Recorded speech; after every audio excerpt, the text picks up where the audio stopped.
My name is Holly Thacker. I'm the Special Projects Coordinator with the M4A. We're the Middle Alabama Area Agency on Aging, and we assist ages of all stages. We're hosting a virtual support group for our grandparents or non-traditional caregivers. That is an aunt that's taking care of her niece and nephew, grandparents taking care of their grandkids, any relative member taking care of their grandkids. Or children for that matter. We have partnered with Compact2020. They will be hosting our first meeting, and I'm going to provide a general disclaimer, let them take over. This disclaimer is participation in this online group session is voluntary. Individuals who choose to participate in this group acknowledge and agree that they are not required to share personal information with the group, but may voluntarily share aspects of their protected health information with the group. Protected health information is specifically defined in the Health Insurance Portability and Accountability Act of 1996, which is HIPAA. This includes, but is not limited to, your name, address, and specific medical conditions. Should you decide to voluntarily share protected information about yourself or your condition, you are responsible for that decision, and the Middle Alabama Area Agency on Aging is not responsible for the disclosure or any redisclosures that may occur as a result. Additionally, any of the suggestions or recommendations presented during this meeting are not meant to diagnose nor treat disease. This meeting is intended for educational purposes only. Please consult with your medical doctor for any concerns regarding diagnosis and or treatment. And with that, we can begin. Okay. I'm Officer Holloway. I work with Compact2020 from the Montebello Police Department. I'm Officer Adam Schnipper. I'm assigned to Compact2020. I'm a Pelham officer. We're today, we want to talk to you about Compact2020 and what we do for the Shelby County area and the Shelby County residents. Compact2020 is a group of officers from the metropolitan area of Shelby County. We involve people from the District Attorney's Office, Shelby County Sheriff's Office, the City of Chelsea, Montebello, Pelham, Alabaster, Helena, and the City of Hoover.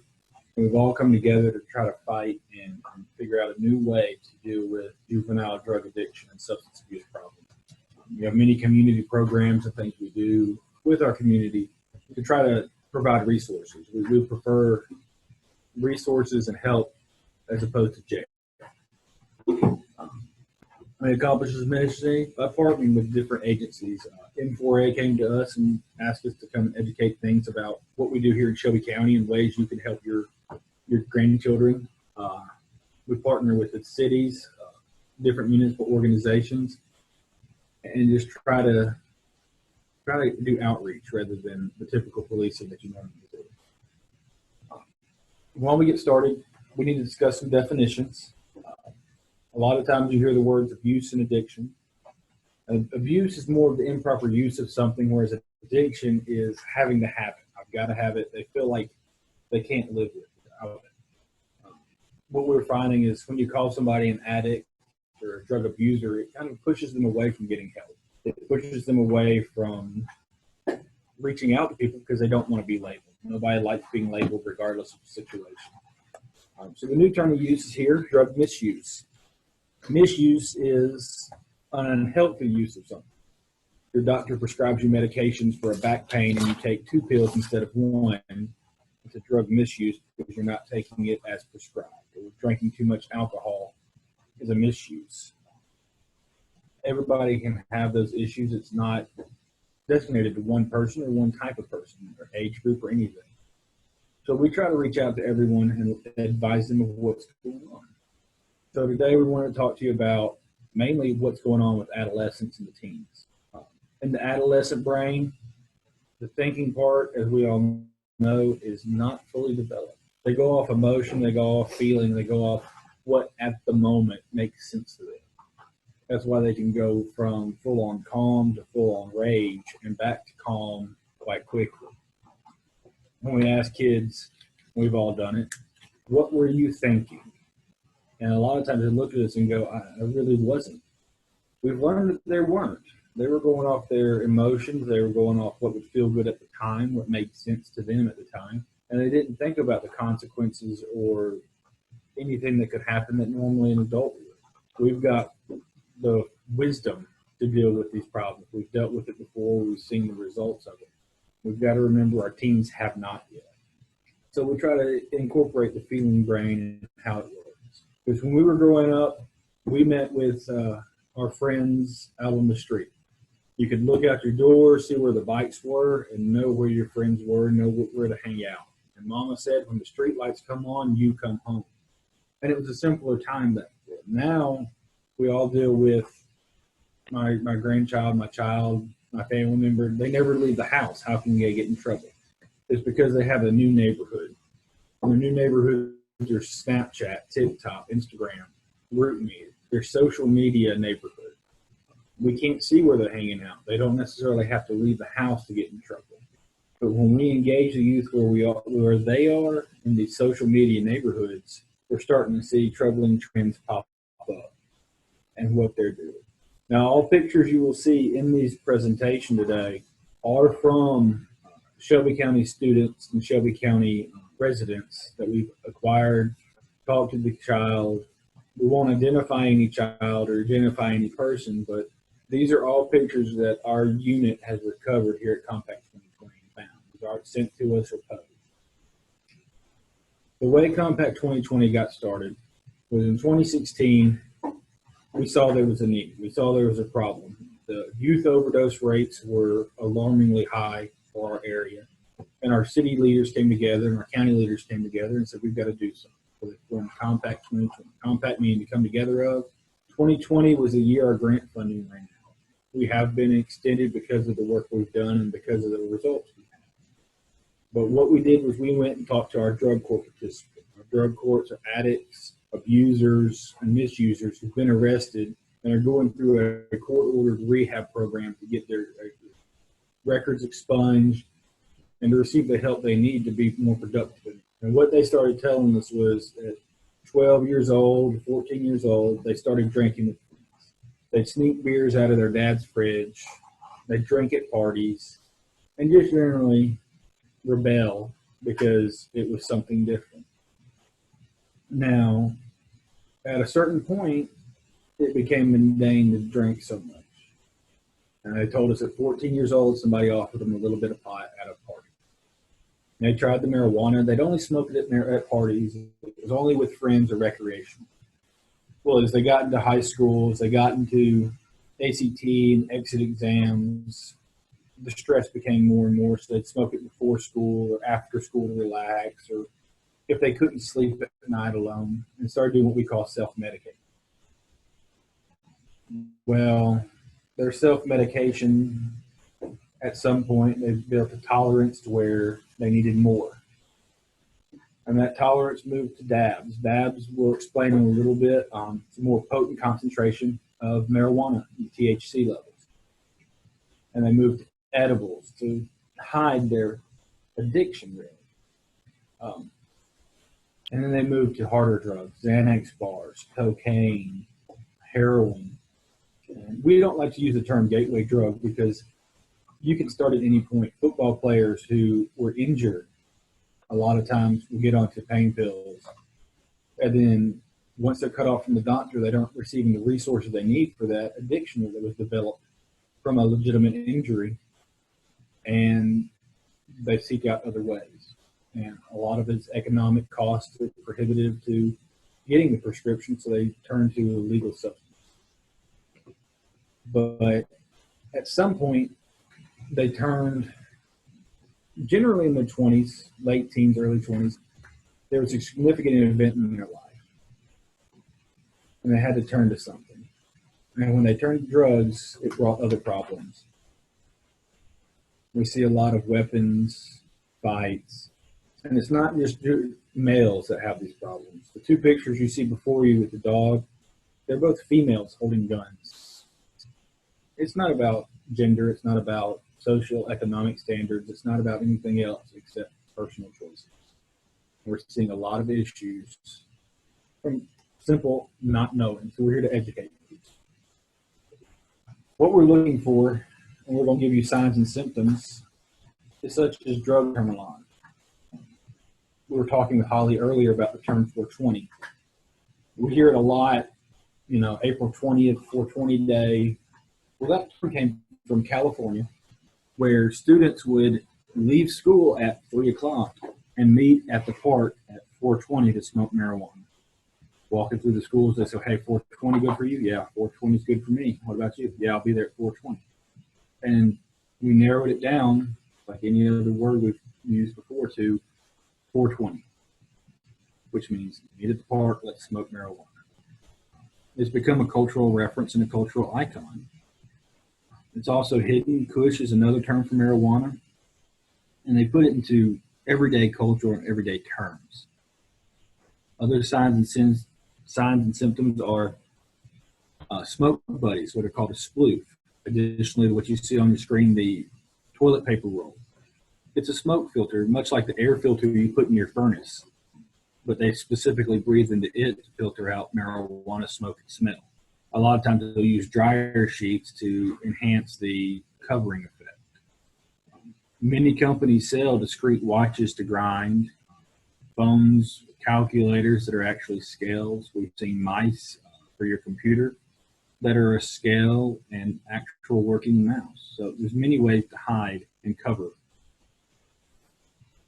And they do it everywhere.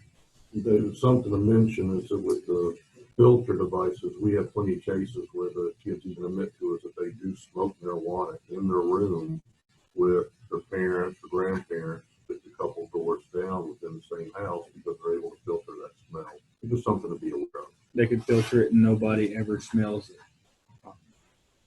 Another term we talked with Holly about that is a burgeoning and coming out term is 710. The cultural reference for that now is oil or a dab. 710 is just simply as you see oil upside down. An oil, dab, honey wax, shatter is almost pure THC. Generally 96 to 99% pure THC. There's no CBD or other chemicals involved.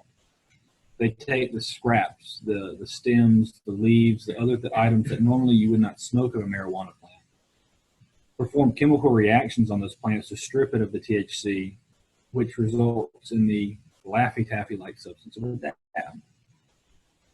To comment on that, the worst case I've seen when I was in patrol was a young man did dab, and his medical reaction was he hallucinated. He jumped out of a plate glass window, sliced himself up, and when the medics got there, we had to physically restrain him just to get him the help he needed. He's okay today, but he had a very adverse reaction.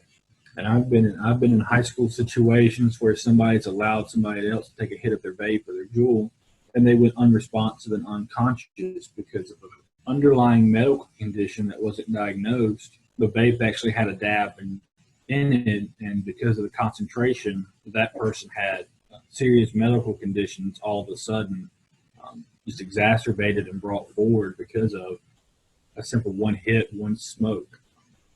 They're very potent and very powerful.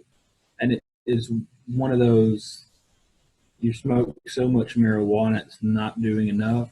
They move on to the dab because it's a more powerful hit with less of a substance, I guess you would say. It's almost similar in the alcohol world to when you have vodka or whiskey that is 100 proof, which is not the standard for some. So basically, they have just concentrated the drug effects of it, but again, it puts it more in a little bit of a danger zone of adverse reactions versus just normal marijuana use. And the unfortunate thing is we've seen dab in popular culture. In the center photo, you see Yoda doing that popular dance move called the dab. Cam Newton did it during touchdowns and everything. And Holly learned about this today. It came from inner city Atlanta because in the South, we're a very polite culture. And when we cough, we cover our mouths. If you can picture Yoda in his left hand, if he had a marijuana blunt, smoked it, and it kind of hit strong and made him cough. Well, if something's making you cough, be it a flower, a smoke, any kind of allergen, you're going to want it far as away from you as possible. So he holds it out from his body and then politely covers his mouth to cough into his elbow. That's where the dance term dab came from.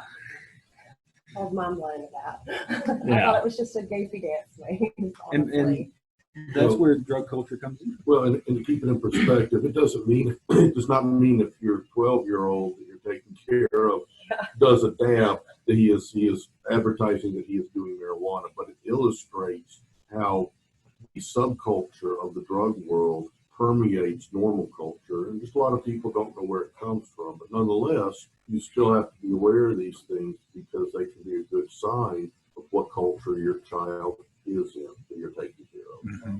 Or even prevent that child if they think it's something popular to wear and they're not involved in that culture yet. Prevent that from becoming a problem by knowing what those symbols and signs mean. One major thing we talk about is vaping and juuling. We do this discussion with students at schools, middle school, high school. You see on the screen a lot of celebrities endorsing it, but now we've learned the problems of it. If you're unaware of a Juul, a small little thing, each one, that small puff, can contain almost as much nicotine as a pack of cigarettes.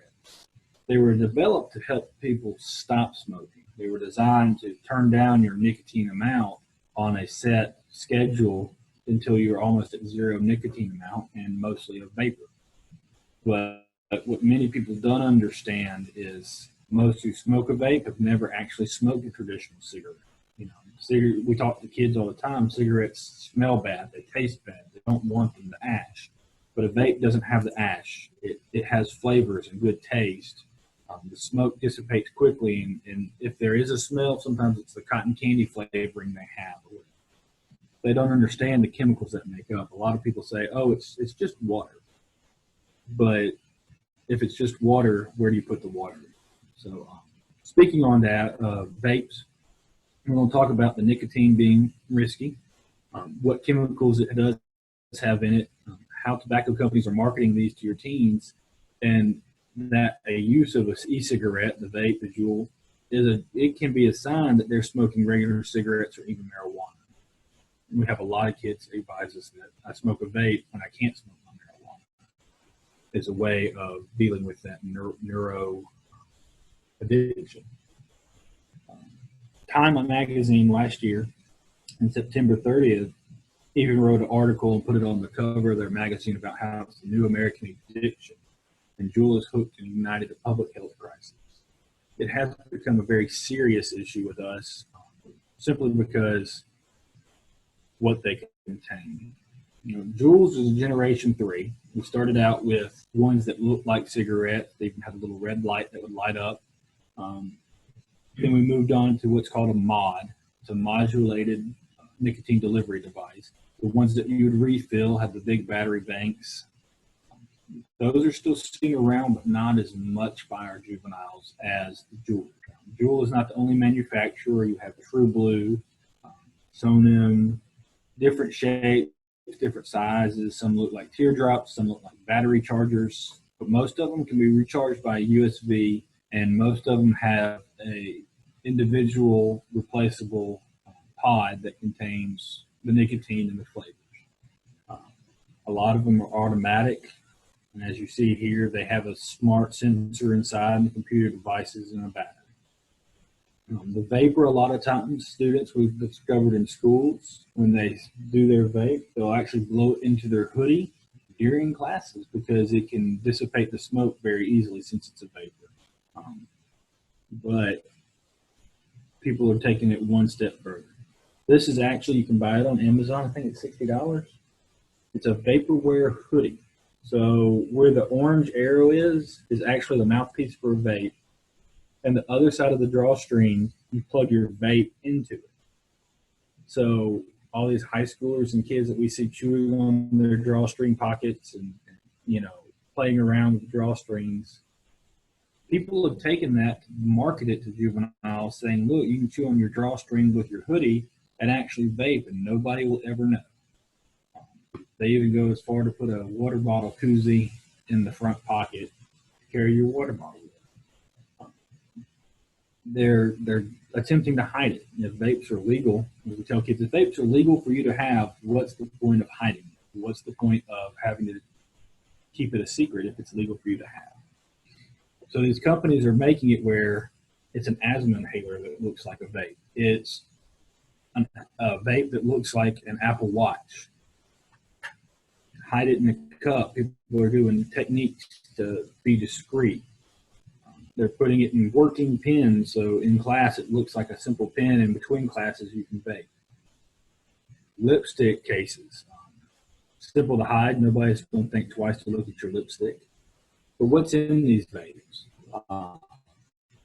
If you've ever been to a concert, propylene glycol is the smoke machine fog mix. That's the main substance they use as a carrier. Small metals such as nickel and lead and cadmium from batteries or magnets are found in it because of the heating elements required. They burn out. They discharge the small microparticles that go deep in your lungs. Acrolein is a herbicide, such like Roundup, that's been found in vapes. Formaldehyde, that's embalming dead bodies, is in our vapes. Toluene, which is paint thinner. Also acetone, nail polish remover. All these things have been found in vapes. And the biggest concern to us is the colors and the flavors. With nicotine overdose, there's children that have died, 3-year-olds, different ages that have drank these flavored looking juice bottles and have died from nicotine overdose. So it's a concern not just for our juveniles that are in high school and middle school that are smoking it, but also if a bottle's left out for a smaller child that they may not realize the dangers that poses, even the oils. We show our children, we show these students the backs of these labels. These are actual labels that we've taken from bottles that have been found on our juveniles. And as you see here, each ingredient is circled. That's a lot of words to have a little bit of ingredients. One thing that concerns us is in the ingredients on the white box is a jewel. It says glycerol, propylene glycol, flavor, nicotine, and benzoic acid. Jewel has not released what any of the chemicals that are causing flavor are. So they could be dangerous. We don't know. The bottle in the middle also says natural and artificial flavor. These are not fully regulated by the FDA yet as far as what's in them, what has to be ingredient. We have a box of cookies here from Publix. And our box of cookies that we've got the snack on here have more ingredients listed for box of chocolate chip cookies than they do for these chemicals that we're smoking to put deep inside our lungs. If you look, you can read the warning contains danger. That third bottle has all the warning signs on it. One of my favorite things to point out to the children is it says, do not ingest or apply to skin. If nicotine poisoning occurs, it says use gloves, do not apply to your skin. We're applying it to the inside of your lungs, yet we're not supposed to get it on our skin.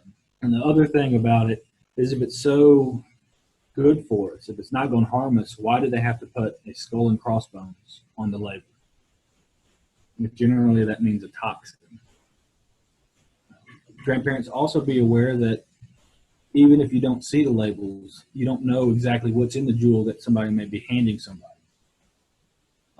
Here you see off YouTube, jewel hacks, jewel ways to refill your jewel. So you can put anything in it. And what we're finding is people are putting dabs, vapes, and THC. What you see here was off a confiscation.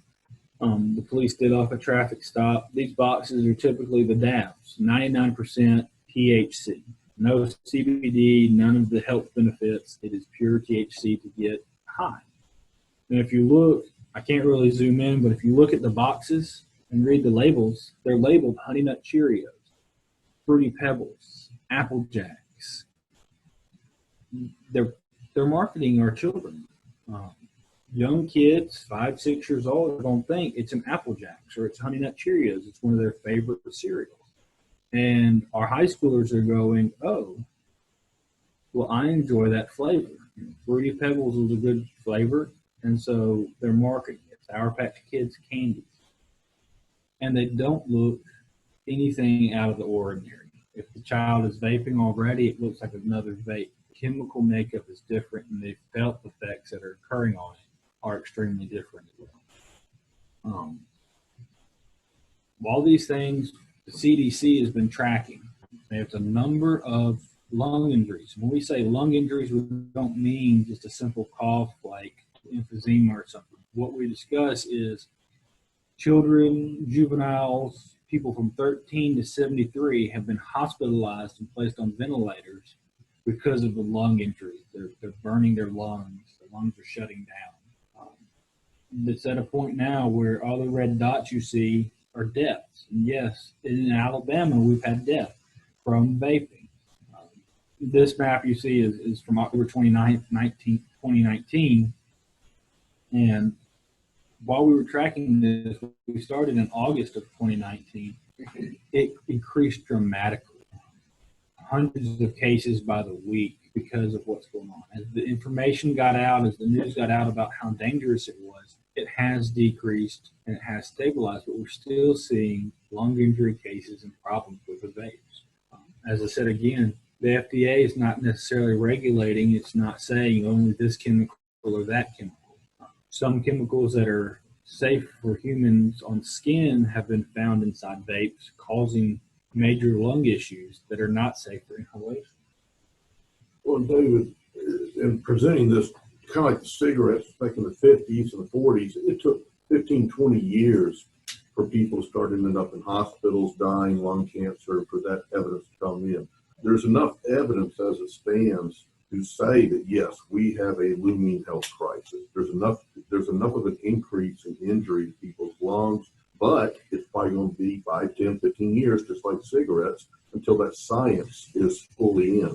Bottom line is, if you have a grandchild or someone and they present that argument to you, which they typically believe that this is so much safer than smoking a cigarette, they're not educated. This is just a point to educate you. Always a caregiver. Don't let that be part of the argument. And we can talk about other arguments to have, but don't let the science of it be part of the article, because the science says this is a dangerous trend, and it's definitely having health effects. Most definitely. In our schools, we're seeing in 2011, 2% of people smoked a vape, but now in 2019, 28%. And a lot of times we hear more than that in the high schools. Cigarettes in 2011 were more popular at 16%, but in 2019 have gone down to 6%. When we talk to kids, they go, cigarettes are nasty. Even adults want to quit. But these juveniles, they focus on the vapes because of the flavor. You've seen in the news last year where they banned flavored pods. They banned marketing to minors. We've made wonderful leaps and bounds in denying and helping this looming health crisis, but we still need to educate individuals and juveniles that may be tempted to. A lot of kids that aren't involved, if we can educate them before they become involved, maybe we can prevent that crisis from occurring. So you've gotten a lot of information, a lot of scary stuff, sometimes mind-blowing, as Holly said. We don't want to just leave you there. We don't want to just say, here's some scary things going on in the world of juveniles. Have a nice day. So we're going to talk about what we do about it here at Compact 2020 in Shelby County. One thing we always advise is make sure to set parental controls on all devices. We can't tell you exactly how to do it or which button to press, but what we suggest is simply Google how to set up parental controls for, and then type in that device type. We get a lot of websites. There's a lot of places that will give you an information. One that we enjoy and have looked at a lot is called Common Sense Media. It lists how to set up parental controls on your iPhones or Androids or whatever else you may have, how they work. I believe they also do app reviews. So if a child wants to download a new app that you haven't heard about, or you want to learn more about the app, you can read about that. One thing to be aware is Instagram, Twitter, Facebook, a lot of these very popular social media apps actually have parental controls inside the app as well. So you can open the app and set the parental controls inside the app as well as on the phone to help more control what your child is seeing or what they're doing or being presented with in daily life. And checking the phone is not enough either. A lot of times we take away the phone and you're grounded from the phone, but an Xbox has video chat and internet capabilities as well. So they can still access everything they want to, just on their Xbox. Or they'll get another child's phone, or their younger brother or sister's iPad and access it that way. So you need to be aware that it's not just what they have on them, it's what can be around. Again, talk to M4A if you want additional, or we'll give you information for our Facebook page and our website. We try to post information and ways to find out how to secure things and what to look for on our social media platforms as well. Well, something to mention when it comes to the social media safeguards. We realize that sometimes it feels like a lot of hoops to jump through. If you're not tech savvy, it's actually pretty easy. Just grab a friend, grab a neighbor, just someone you know that is a little bit tech savvy, and they can help you set your phone up, have a little more visibility with what's going on with your grandkids or whoever you're taking care of. Don't be afraid to ask somebody for help that may know a little bit more. We deal with this constantly. You're not going to be the first one, and you're not going to be the last one that may have these issues. We just want to provide this information. One thing we have here is a parent cell phone contract between a kid and a parent or guardian. A lot of times they say, well, you never told me that rule. You never said I couldn't do that. Well, now it's written out. This is off our website. It gives simple advice. We're not saying you have to follow this exactly. If you want to add to it, write on the paper and add to it. If you don't like a rule that's on there, mark it out. But what this does is it allows a parent and a child to see the clear-cut rules and consequences. If they did something wrong, here's the rule, here's the punishment. They know what's coming. It's one thing that we've seen help out. We advise contracts, family contracts are a wonderful thing because it puts things clear-cut now. I'm going to say, David, just with the family contract, keep in mind, even though this one is for cell phone use, it's an old counseling tool that was brought to us. So you can take a family contract if you're having a behavior issue or they're staying out too late. You can also utilize a family contract. A lot of counselors say just hang it on the refrigerator so everyone in the household sees what the rules of the house are. And it's a very useful tool. If you've never tried it, it's definitely a tool you can attempt to also rein in other behaviors and help get everybody on the same page of what the rules of the house are and what's to be expected.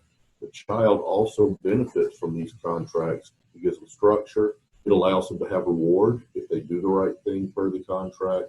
And a lot of times it really will take away these arguments that are constantly having in the house. So give it a shot if you haven't already. Yeah. The other thing about, trying to raise these juveniles is be an excuse. Don't just check their phones. Don't just check their social media when they're in trouble. Constantly monitor. Double check where they're going, who they're going with. Don't be afraid to call parents. If you're worried about it, drug test them. A lot of drug tests now you can order on Amazon relatively cheaply. Keep them honest and have honest conversations with them and listen to their issues and concerns. A lot of parents we've talked to have been through similar things as their children are going through. They're afraid to tell their child about it because it may make them look weak or may look like I'm not perfect, or they're afraid of talking to them. And we think if you will actually talk and share experiences, share your conversation, listen to what they're going through. We've had kids a lot of times go, I didn't know my parents went through that. I didn't know that my mom or dad has experienced something like that. That changes my perspective on how I see them and how I think they understand what I'm going through. And a lot of times it's improved things because the child is gone. They know, they actually have been there, they've been through it. High school students, they constantly worries of what others think of them.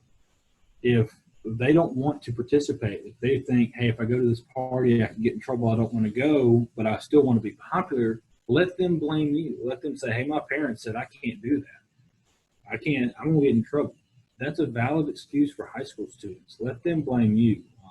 You don't have to be the friend. You don't have to be the cool person with all these students. If you're the one they can blame and say, hey, I can't do it, I'm out, then they have an excuse and they can still maintain what they're worried about, which is their peer group.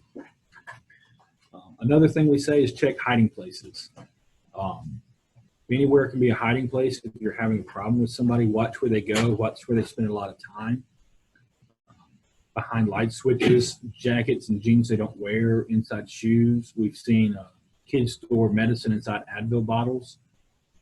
And their socks or underdrawers, this old one, or even inside a potted plant where you can pick up the plant by like a tree or a fake plant and put it underneath that plant. Most of them won't hide it in their room because if you find it, how can you blame me? It's not in here. It's not mine. A lot of times they'll go to the garage because it's further away and less used place. It's where we store things. We don't go through things a lot. We don't go clean the garage like we clean the room. So a lot of students think, put it in an old paint can, they'll never find it there because they never mess with it. There's diversion or stash shapes that are available online and they're not expensive. And the best places to look are where you would never think to look, meaning right in plain sight a lot of times. And it's kind of confusing to think about it, but we have some examples of it. Kids will use old electronics, trophies. They'll create pipes out of highlighters, use bookshelves, they'll use creative skills to hide things. What you're seeing now is available on Amazon, Pringles cans, Spam, chapstick, Sharpie markers that work. And we've actually confiscated some of these items out of schools and out of vehicles that juveniles were using. Very easy to get your hands on and find. Compact2020, we hope you've learned from this. We hope that we've left you with more answers than questions. We also give presentations to school and faculty groups, parent groups, church organizations, and any civic organization. Typically 5 people or more is what we ask for, but we're willing to educate anybody. And we reviewed a lot of things today, but we can go more in depth and give more advice on social media, mental wellness, the addiction cycles, in-depth information on narcotics and trends seen in our own communities, signs and symptoms of drug use, and resources available to the community if you wish. Contact M4A if you'd like to see us back again and go over any of these or anything else. Our school system offers Shelby Cares, and we wanted to speak on that. Check with your local school system, see what they offer, see what resources may be developed that you're unaware of. A lot of counselors in the schools are happy and able to provide you with resources, but you got to talk to them. You got to let them know what you need. Look in your gas stations. Start planning your routes. A lot of times we fill up our gas in our cars while our kids go inside and get their drinks. Walk in with them, see what they're seeing, because as you see here, UPass is a drug test kit to try to fake a drug test. You have the CBD gummies and hemp oil and stuff. See what they're being presented with. Here in Shelby County, we have a family-friendly vendor program where each city has gotten together, and we have a lot of vendors, a lot of gas stations that are willing to put up our sign that says they're family-friendly and remove the drug test kits, the marijuana pipes, the gummies from site for these kids to request only item, or they're completely out of their stores. A lot of parents are able to now look at that window sign, know what their child is going to be confronted with in that store and leave. If you have more questions about that, again, check out our website or contact M4A. We'll try to get the information to you. We've developed community teams here in Shelby County to cover our entire county, as well as our parent notification.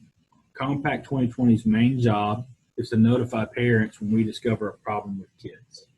We tell them you have a big problem that you may or may not know about, and we'd like to help you. Our system, our flow chart, as you see here, is we recognize your child may need help, and you call and talk to us. We don't have any cost. We're completely free. We're just here to help. We give advice and boss speak, and we schedule a meeting. Because of COVID, it's been more difficult. A lot of times we'll either do a Zoom meeting or a conference call meeting. But when things open up, and in the past, we would have a meeting here at our office with the parent and the child. Now, while we were meeting with the parent and going over more in-depth one-on-one conversations about what exactly they need, the child would receive a free and confidential evaluation with a licensed counselor. They'd have a substance abuse assessment, they'd have a mental health assessment to determine where they're at on that spectrum, where they're at, and where we can start our resources to help them. Surprisingly enough, a lot of the juveniles that come in here open up to these counselors, open up because they're non-law enforcement, they're not parents, they're not going to tell anything. And we get a lot of information. So while they're doing that, we've educated them, and we come back together as a group and allow the juvenile to help guide the process for getting the resources and following through with those resources, be they mental health therapy sessions or drug counseling sessions, and try to guide it that way. Dave, let me comment on that also. A lot of times when you hear about someone, especially young, who is on drugs, that's what you hear. They're on drugs. There's not a definition of misuse or abuse or addiction. They just say they're on drugs. I think the general thought of society is they need to go to drug rehab. What we have learned working alongside these mental health professionals, and I think we would all agree, about 95% of the kids who are coming in our office do not need to go to rehab, but they do need to address the underlying mental wellness and health issues of what led them to self-medicate with that marijuana, that alcohol, even some of the harder drugs. And what ends up happening actually is usually a pathway of talking to a counselor, addressing these issues of anxiety, of stress, things these kids are going through that make them want to escape reality. That's really what goes on in our office. It is actually very rare that the professional recommends any type of rehab. And I just wanted y'all to know that this is not walking your child into a rehab situation in most cases, but it is starting a path of healing, because as they get into their 20s and their 30s, once you set these patterns of how you treat your body, even if it doesn't lead to addiction, every time we run to alcohol, we run to tobacco, we run to marijuana or any substance to escape our emotions, our condition, we're doing a disservice for ourselves. And it is better we go ahead and address this now. And like I tell a lot of parents, don't think of it as you're having your child talk to a counselor as much as you take your kid to the doctor every year for a physical health checkup. All this is a mental checkup. And they hand you a piece of paper that is an assessment. You can utilize our Shelby County, our Central Alabama mental wellness clinic, or you can take it to your own private doctor. But nonetheless, you walk out of there, and your teen child also walks out of there with a view of what's going on in their life. It helps define a lot of problems, and it's very beneficial for the child also. It is. A lot of kids just don't understand how to deal with their stress. That's why they self-medicate. Bullying, cyberbullying, you can't get away from problems because of the social media. It is causing a lot of mental health issues. So Adam is totally right. The mental health aspect is a major part of what we've learned and developed in this. Our investigators, finishing up, we cover all of Shelby County. Some of us cover multiple schools, multiple districts. Others just cover one, but everybody in Shelby County is covered. If you'd like more information about Compact 2020, what we do, reach out to us on social media. But we always invite other community and city leaders and county leadership to reach out and talk to us about our program and how it might be involving in their program. Our main phone number is on the website, and it'll be up on the back in a little bit. One thing we offer is 100% secure and anonymous crime tip. Now, when police say, oh, it's secure anonymous, a lot of people go, yeah, anonymous, like wearing a mask. No. We've paid extra money. Our crime tip line actually goes to Canada. It's stripped of information and then it's sent to us. So if we want to try to find out who you are, we have to have a national order to Canada, and our search warrants don't work up there. So it's actually 100% secure anonymous. We can't figure it out unless you tell us who you are. But we're only a few, 7 or so people in this office. With more people advising us what's going on in Shelby County, we're able to help and make a bigger impact. One thing we've done for COVID is our parent talk line, our kids team talk line for kids and parents that want to talk to us. It's a great success. A lot of kids just want to find somebody to reach out to, talk to about their stress. And parents, grandparents talk to us about what's going on and how they can help and what resources they can find. A lot of times we give information over the phone or even schedule meetings to talk to them and have assessments done. A few grandparents, one thing we realize, we do see a lot of young adults, teens, and kids come to our office in a lot of trouble. You guys have been placed in a position where you already raised children. and now you're having to do it a second time, and we understand that. Don't hesitate to call our parent line. You're not going to tie us up. We are totally here for you, for our Shelby County residents. Call us. Let's talk about what's going on. See if we have some tools that we can put in your toolbox on how to better regulate your household and do what you need to do to run that family. So call us anytime. So we hope you either watched us live or you've listened in after the fact. If you have any questions, again, follow us on social media, reach out, call us on our phone numbers, talk to M4A. We're pretty well reachable. Our Facebook, our phone number there on the main line on the screen, are also our crime tips line, and our email address. We're here to help. We'd love to find out any other information, any other resources, and if you think this would be good for your community, have city leaders and county leaders contact us to see what we can do for you.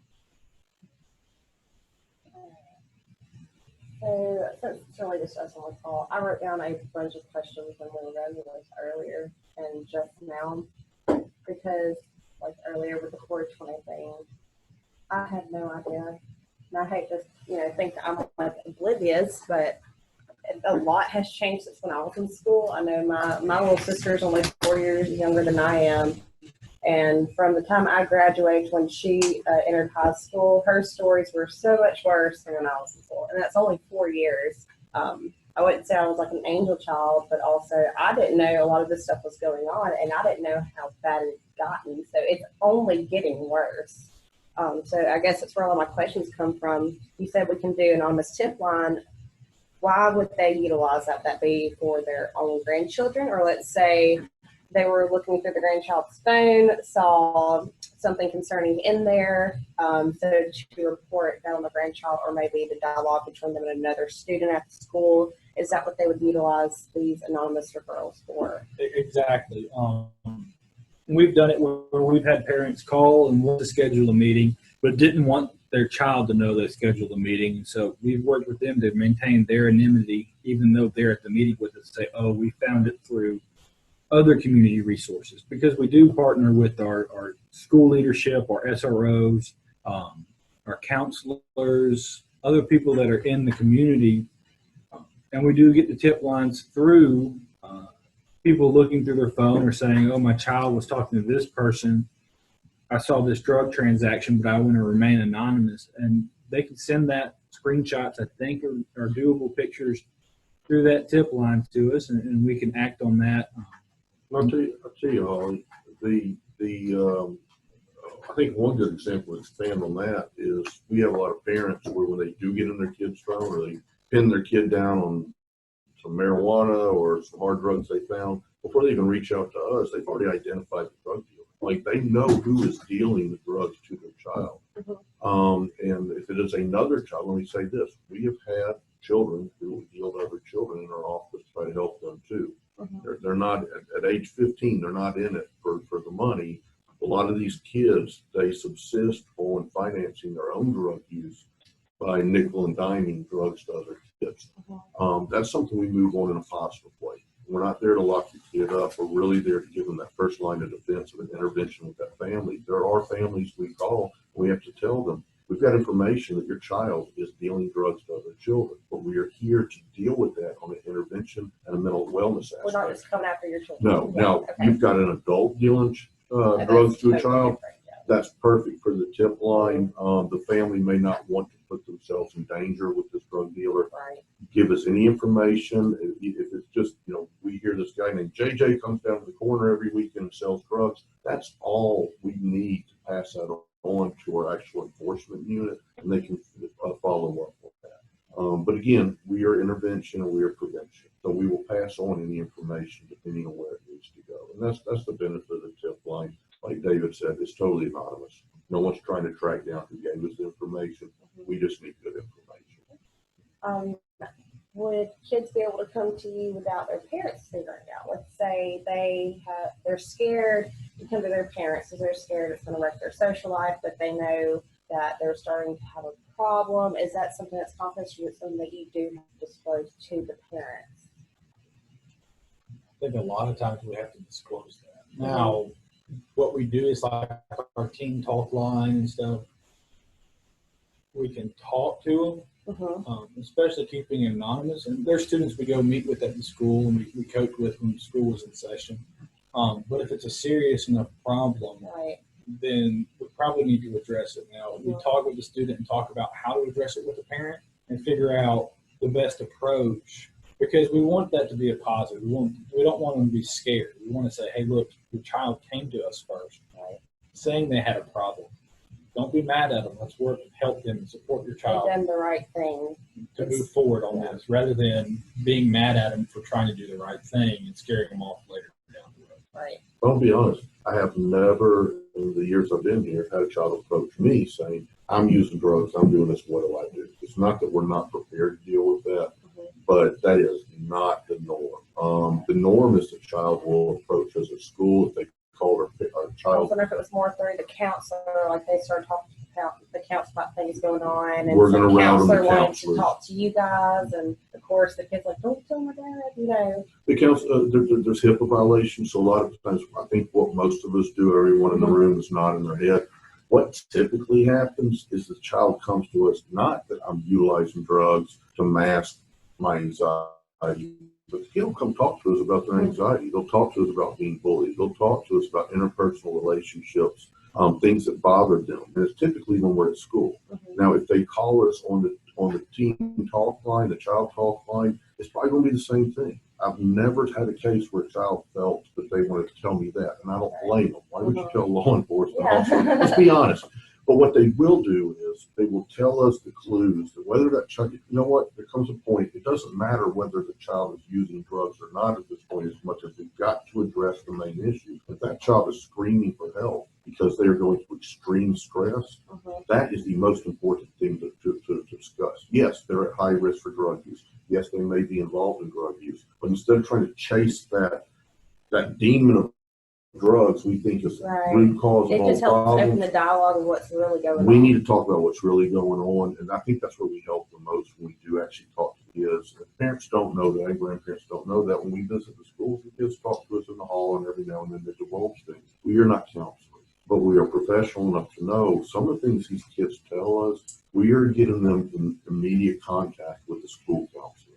So I say that to people who are not in Shelby County, who don't have the benefit of this unit. So if you're in Walker and Jefferson County, I'm also going to suggest if you run into these situations, like David said, you contact your school counselor, contact your mental wellness center. If you don't know, then call us, call M4A. There's lots of resources out there to get you in touch with while school is out especially. But we love the school counselors. They do a phenomenal job taking care of the kids. All right. How can parents and grandparents or guardians get involved, even if maybe they're not needing the resources that they've dealt with this before? Maybe they had a child that was in this situation as a teen and it followed them into their adulthood. Did they offer testimonials that you could use in future, presentations, things like that? Natalie Steed is in here with us. She is the community coordinator for Compact 2020. We talked about our community teams earlier. Here in Shelby County, we live here in Shelby County. All the investigators live in Shelby County, but we don't know your neighborhood. We don't know particulars about who's supposed to be where or what. So we have to rely on our communities to come together to help us with this, to say this is what we need. We need these resources to fix it, and we work to find those resources. Natalie can explain better about joining in with that. We have prevention teams right now in Alabaster, Montevallo, Chelsea, Oak Mountain, Pelham, Helena. And the teams consist of volunteers from the community that have an interest in the well-being of the kids. We work on different projects throughout the year based on community feedback, what the team sees is the biggest issues facing our kids today. We at Compact provide them with information that we have access to as far as what officers are seeing on the streets, what trends are out there. So we're able to pull information from different sources and find out the biggest concerns within each community and work on those. And we have grandparents who are in what you addressed about grandparents who have the wisdom because they've been through these situations. We do have some grandparents on our community teams who have been through, hopefully not everyone listening to this is going through this, but find yourself in this position. We already have some grandparents who are taking care of grandchildren, and they are dealing with their family, or they have dealt with these issues. So again, when you bring that wisdom to the table, even if you don't have all the answers, that wisdom you bring, that experience you bring, that helps us form community policies and ideas on what's the best thing for the community. So yeah, please reach out to us. We would really love to hear from you. So not just what you bring, because it's invaluable with grandparents and the wisdom and knowledge, but also by joining our community teams, a lot of the grandparents have found youth pastors and different programs that the children they're raising or their grandkids can join in, and it gives them a little bit of relief from how do I watch this child all the time to here's a positive place they can go. Because we have a lot of youth pastors that have a passion for the community that join our community groups as well. Our community, when you, I guess, get involved in these programs, that's something we're wanting to move forward, is creating these communities for grandparents or non-traditional caregivers, because you have the mama groups on Facebook and dad groups, and these organizations or communities, but nobody really has something out there for the grandparents, doesn't really gear to the grandparents.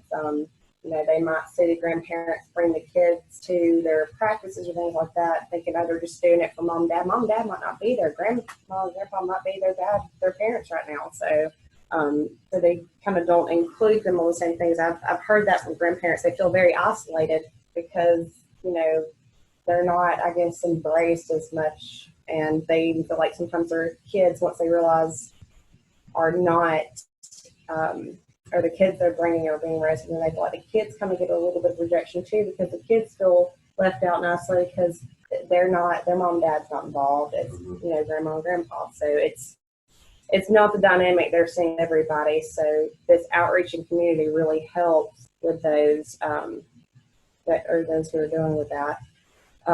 How young have you seen cases in our area dealing with this? Like, how young has it gone?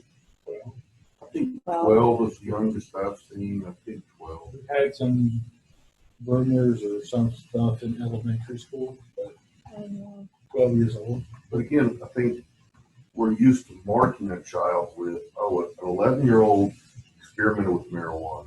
A 14-year-old is using marijuana, a 16-year-old, and we're marking a particular age with the drug use. But in that conversation, we are not talking about why it's occurring. And that's something this seeks to do, work alongside mental health professionals. It's a scary thing to say. A kid that's 12 years old smoked marijuana this weekend.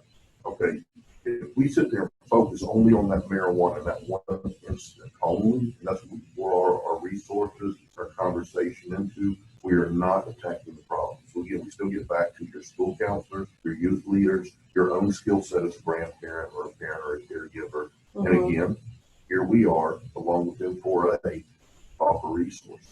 So with this first time us meeting and working together, I hope that we've given something to your group that's listening, and I hope that as time goes on, whatever structure the grandparent group evolves to, that we could be there to help you guys anytime y'all need it.